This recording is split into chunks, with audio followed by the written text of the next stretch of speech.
जब कोई लेखक किसी उद्देश्य से कहीं की यात्रा करता है और उस स्थान का सांस्कृतिक, भौगोलिक, सामाजिक और वहाँ की भाषाएं, उनका खान पान, हर चीज़ को हर स्तर पर अपने अनुसार उनका आकलन करता है और फिर साहित्यिक शैली में उसको जब प्रस्तुत करता है तो उसे यात्रा वृत्तांत कहते हैं। मतलब यात्रा में जो कुछ देखा, सामाजिक, आर्थिक, भौगोलिक, उसको शब्दों के माध्यम से प्रस्तुत करता है, यात्रा वृत्तांत कहलाता है। यात्रा वृत्तांत लिखने वाला स्वयं लेखक ही उसका मुख्य पात्र भी होता है। आज हम जानेंगे हिंदी के कुछ चर्चित यात्रा वृत्तांत। सभी का स्वागत है, नमस्कार। आइए समझते हैं हिंदी के चर्चित यात्रा वृत्तांत। अरे यायावर रहेगा याद, आज्ञा जी का बहुत ही प्रसिद्ध यात्रा वृत्तांत है। उसके बाद में पैरों में पंख बांधकर 1952 में आया था ये रामवृक्ष बेनीपुरी जी का बहुत ही प्रसिद्ध यात्रा वृत्तांत है। आखिरी चट्टान 1952 और 53 में आया था मोहन राकेश जी का। ये मोहन राकेश जी ने सिर्फ गोवा से कन्याकुमारी तक की जो यात्रा की उसका वर्णन है। इसे ज्ञानपीठ पुरस्कार भी मिला था इसको।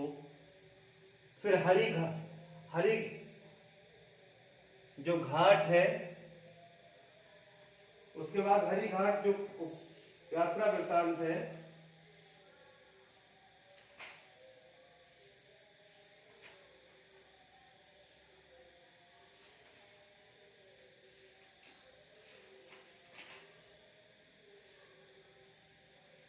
हरि घाटी, ये जो हरि घाटी यात्रा वृत्तांत है, हरि घाटी, ये रघुवंश जी का यात्रा वृत्तांत है। कितना अकेला आकाश, ये नरेश मेहता जी का यात्रा वृत्तांत है, बहुत ही चर्चित है। सरयू पार की यात्रा भारती हरिश्चंद्र जी की यात्रा वृत्तांत है। उसके बाद में किन्नर देश में 1949 ईस्वी में आया था ये राहुल सांकृत्याल जी का प्रसिद्ध यात्रा वृत्तांत है। सागर की लहरों पर 1959 में आया था भगवती शरण उपाध्याय जी का। इन्होंने समुद्र की यात्रा की थी जहाज के द्वारा सागर की लहरों पर।